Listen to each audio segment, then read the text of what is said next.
Hey, what's up, guys? You're on the PlanetFight Podcast, episode 4. I'm Dip. I'm Tuck. And let's get it started. We have a lot to talk about. We're coming off of a weekend of really, really impressive performances from a lot of folks. Wilder versus Fury was just... Crazy. Yeah. Crazy. What a night. That was nuts, dude. We were watching it live at a bar. Yeah, we went out to a bar and it was people were losing crazy. their minds. It was great. People were getting mad, freaking out. There was emotions flaring everywhere. So let's get into it. The first thought's I don't know if I've seen a more impressive performance in a rematch. I can't think of one, man. It's so absurd.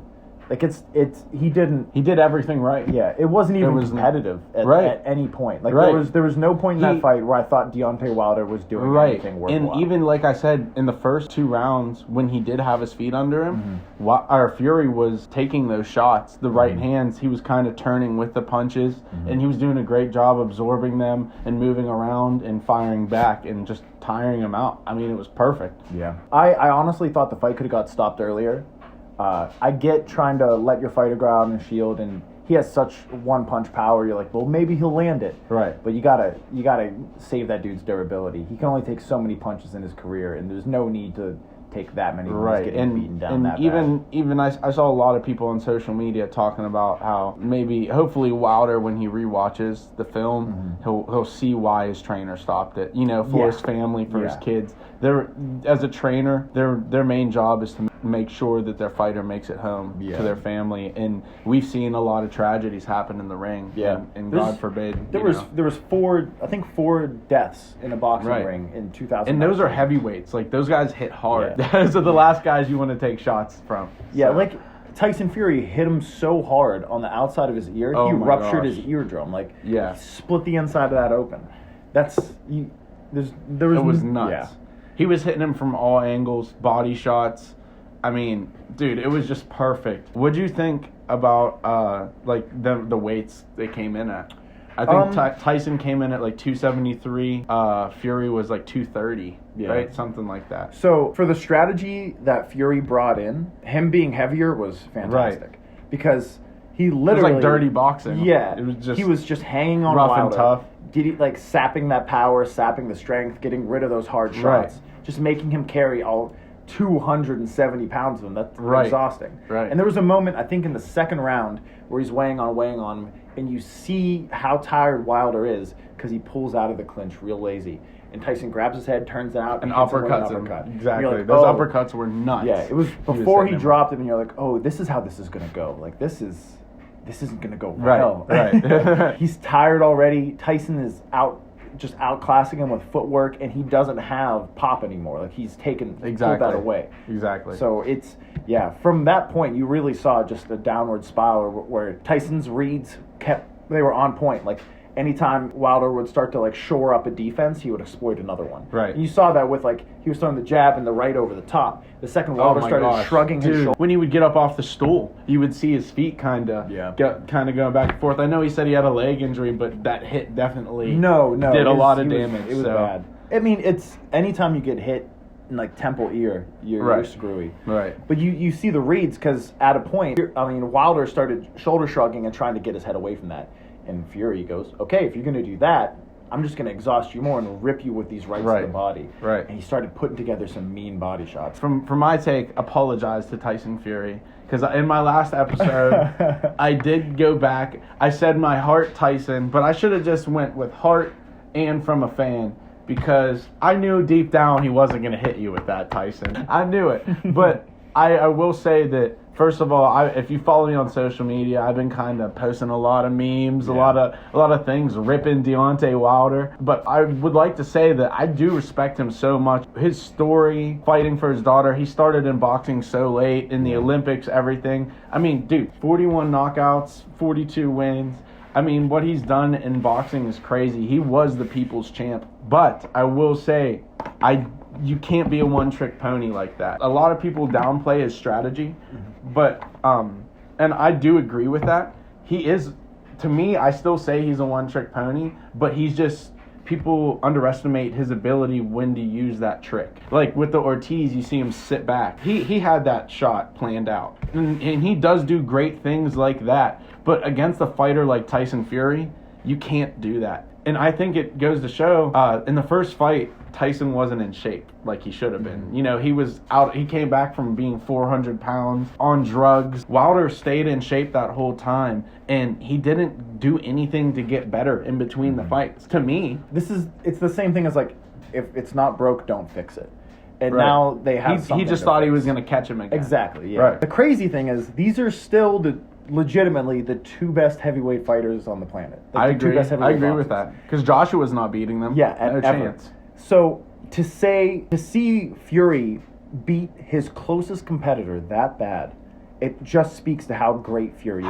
Yeah. Like, this isn't a moment where we're like, Wilder is trash. Wilder's a terrible fighter. Yeah, because everyone's trying to do that on social media. He's not. And I will say, I'm one of those people that it might look, but I'm just doing that kind of in the fun. Mm-hmm. But people are like, Fury is just that good of a fighter, and I don't think people realize that. That's why I tried to tell people. That's why I was kind of so, you could say, emotional about this fight, because I've had so many conversations / arguments with people where I just try to tell people, like, you don't understand how good of a fighter Tyson Fury is. Yeah. And I think now they do. Deontay Wilder was the people's champ. He was the one everyone in the United States kind of wanted to win. Yeah. And everyone was kind of rooting for him, but just kind of realized, like, his lack of boxing skills in there it was exploited like crazy against Tyson. Tyson's the best heavyweight boxer in the world right now. Yeah.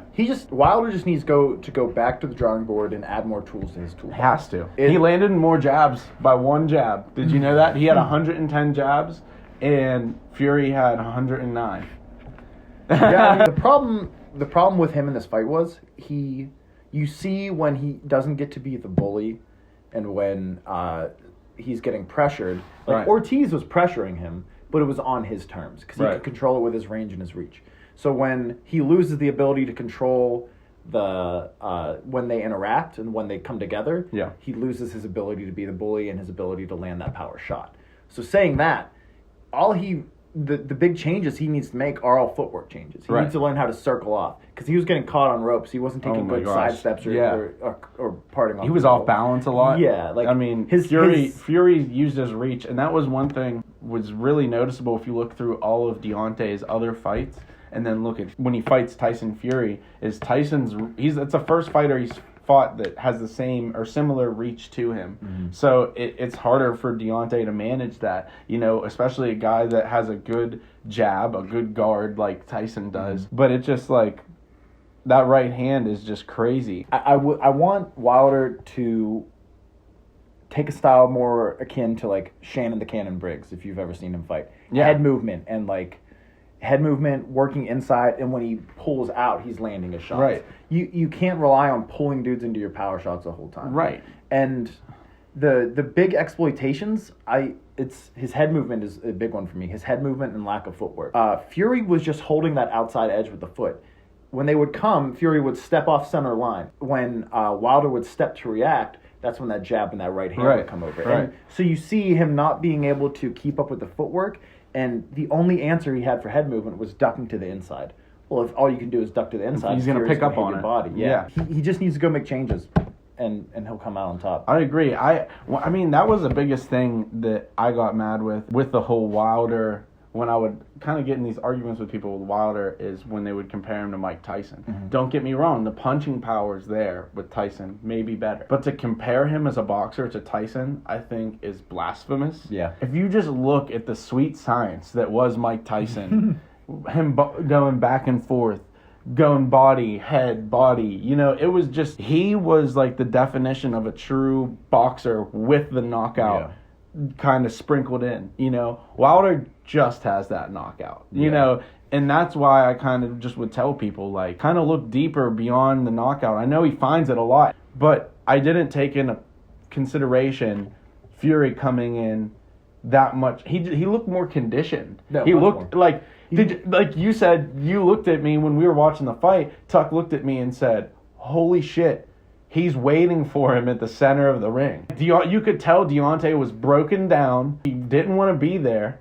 And Fury was just in the center of the ring, like, come on. I don't even know what to say about that. Yeah, that was nuts. It was crazy. I love the intelligence of his corner and of his and of just Fury to give up. There was a point where he gave up a point because he was hanging on Wilder. Yeah. And that's fine. I was like, I love that strategy. If you can just keep exhausting him, make him carry your big ass, like. Exactly. And he's also, you're lighting him up in the clinch. Like, when it comes out, you're landing shots, and on the way in, you're landing shots. Mm-hmm. Just keep wearing him down, and you're going to break him. And that's what a lot of people talk about Wilder. What's so impressive, and I agree, what's so impressive about his style, he'll, like, literally get outpointed, outclassed the whole fight, but then he picks his shot at the end. They say how he maintains his power through all 12 rounds. That's why he says you need to be perfect for 12 rounds, and I think Tyson was perfect for 12 rounds. Like, there was for 7 rounds, he was perfect. I mean, I can't think of anything he could have done better. Hard to argue. He went out there that, and beat his ass. So what do you think's next for the heavyweight division? I want to see Joshua Fury. I think that would destroy Wembley England, Stadium. Yeah. Joshua Fury, market. What's his name? Eddie Hearn. The you worst. Son of a bitch. The scummiest scumbag. The scummiest scumbag, Eddie Hearn. You please make this fight and watch Anthony Joshua get dropped and embarrassed. Yeah. Because that's a lot of money, man. It is. And Fury's just going to embarrass him. I mean, dude, if you ever dealt Tyson Fury again, you're out of your mind, dude. You're nuts. Dude, even I'm a huge Tyson fan. I'm still appalled. Mm-hmm. How did he do that? I don't know. That was nuts. Yeah, Joshua would have to fight such a perfect fight to beat him. Right.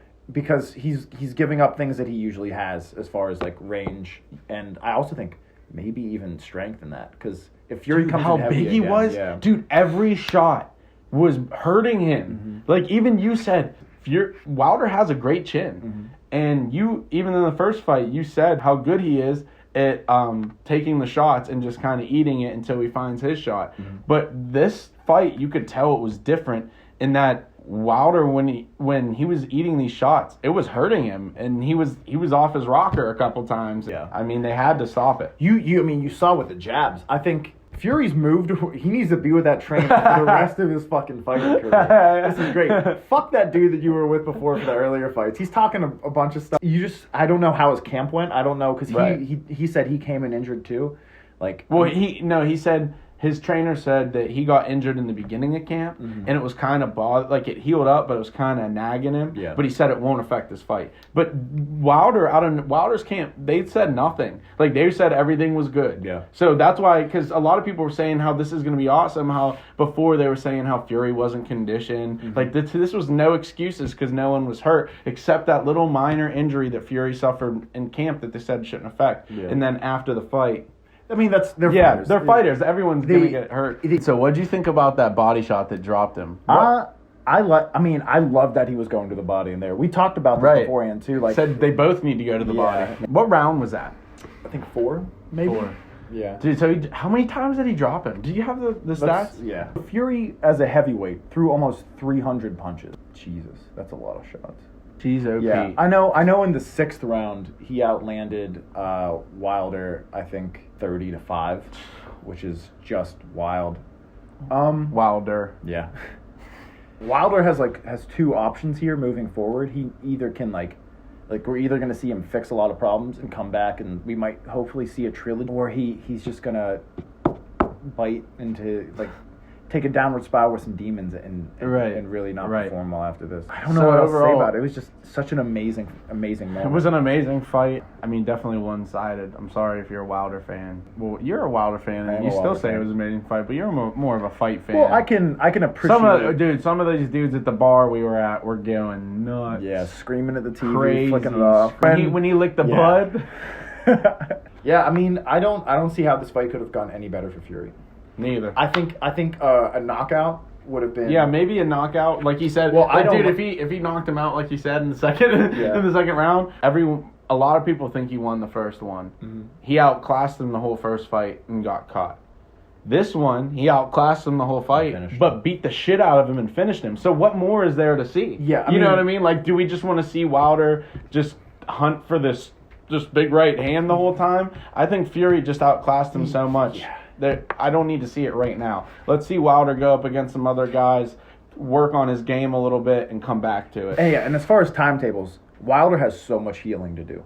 Like, he is so busted up. His eardrum, they said his eardrum didn't get ruptured. They said he got a cut, but I don't know. Yeah, they might just be saying that. His equilibrium was so fucked up. I find up. that hard to believe. So as far as timetables, he's not going to be ready to go when Fury's going to be ready to go. I would love to see Fury Joshua in Wembley. It's a payday for both of them. Summertime. That should happen. Yeah. Summertime, July, dude. I will be so hyped if they make that happen in July. And then I wouldn't mind seeing Wilder versus Ruiz, or Wilder versus those other heavyweights that were on the card. Yeah, Dillian White would be a good one too. Well, so UFC fighting at 168 in New Zealand, Auckland, New Zealand. That whole area showed out. They put on an amazing night. They did. I watched the whole card from start to finish, even the prelims, and see, I didn't get to watch all of it. Yeah. It was like I got to watch parts because I was driving a lot. Like, that was the most exciting card of fights the UFC has put together in a while. Like, as far as pure fight, like, in the level of fights and the excitement of it, this was a really good card. Right. The main event, I had it scored for Felder, 3-2. Maybe even 4-1. It's like the same kind of symptom as Reyes lost to John Jones. They scored takedowns that nothing happened for. Yeah, which I don't like. I don't agree with. Paul Felder might be the toughest human being alive, though. He got his shit pushed in, dude. He was getting good. Popped. And that's the only thing I could see from the other spectrum. I don't like this argument, but one could say, like, if this were a street fight and they walked out, you'd be like, Felder lost. You know what I mean? Like, which is, I'm always going to give that first round to Hooker because he did all that damage in the first round. But for those next four, especially the last two, Felder was pushing the pace, coming forward, landing big shots. I thought he won it. Right. I'm not super mad about the decision. It's not like John Jones versus Reyes where I'm flipping tables. Because it was a razor-thin fight. Super, super close. Yeah. And if that was Paul Felder's last fight, like he's saying, I mean, he put on a fucking show for us. Either way, he's not going to be in the cage for at least a year. He has a ton. He has so much recovery. Well, he said he might retire. So we'll see. His legs all fucked up. That was a great fight though. Like they both put on a great show. It was such a tough one to. I mean, for the judges, I bet. Yeah. I mean, that was a tough fight, but. Yeah, I could see why it went to Hooker's. You can see how skilled these dudes are too in it because Dan just put on a show, kept landing that jab, those calf kicks, circling off, coming, and anytime he settled, he wouldn't let Paul really push him around or circle with footwork. Felder was parrying Hooker's jab on the same side that his eye was closed on, so he was reading body language to parry it, which is insanely impressive. Like I don't know if I've seen anything that well ingrained by training in a long time. That was really, really his cool elbows to are see. nuts too. Yeah, they were. Yeah, I loved his counter left in this fight. It looked great. Like, nobody came out a real loser in this fight. Right. Both of their stocks went up. Hooker called out Gaethje after this. I would love to see that. I'd love to see that I want to see Gaethje Hooker badly. They're saying Gaethje versus Hooker, Conor versus Dustin Poirier rematch. Winner of that fights each other. Winner of that fights Khabib or Tony. I love that so much. Because, once again, Khabib and Tony ain't going down slow. But here's what I think. If Conor beats Dustin Poirier, especially if he does it in like a convincing, convincing fashion, he's not gonna fight Gaethje. He's gonna get right to Khabib. Yeah. There's no way. I wouldn't fight Gaethje either. Yeah, because he's a buzzsaw. Yeah, that's just. I mean, and there's no gain. It's like give me the title shot. I do say I like Conor's chances against Gaethje more than I like his chances against Poirier after Poirier's the amount of growth and the way he fights now. Because when Poirier beat Gaethje, the thing that gave Gaethje the most problems was a long left straight. And that's Conor's best punch by far. The best, yeah. I see it going both ways. I see Conor I can even see Conor like finishing him in the third after surviving through. Yeah. Like, I don't think he needs a flash knockout in that Gaethje fight to do well. But I do see Gaethje managing to make it a phone booth fight. It goes either way. I can see it playing out both ways. Hooker Gaethje will just be a mauling. If Hooker can get it to the ground, I think Hooker can win it. But I don't see him doing well. Yeah. I don't see that. What do you think about Jimmy Crute? It was a good fight. Bulldogged it. He's a beast. Yeah, that was wild to watch. He's muscular, bro. He's out there looking big. He's gonna have problems because he's a light heavyweight. Right. He's gonna have problems when he gets up to the higher ranked opponents. But I think he's gonna run roughshod all over those lower ranked dudes. It's gonna be a bad time for a lot of dudes who are like the 10 and 11 ranked. Carolina got crushed. Yeah, that was a bad one. I had a lot of hard. I had a hard time watching that. That dude. picture of the foot in her face. Yeah.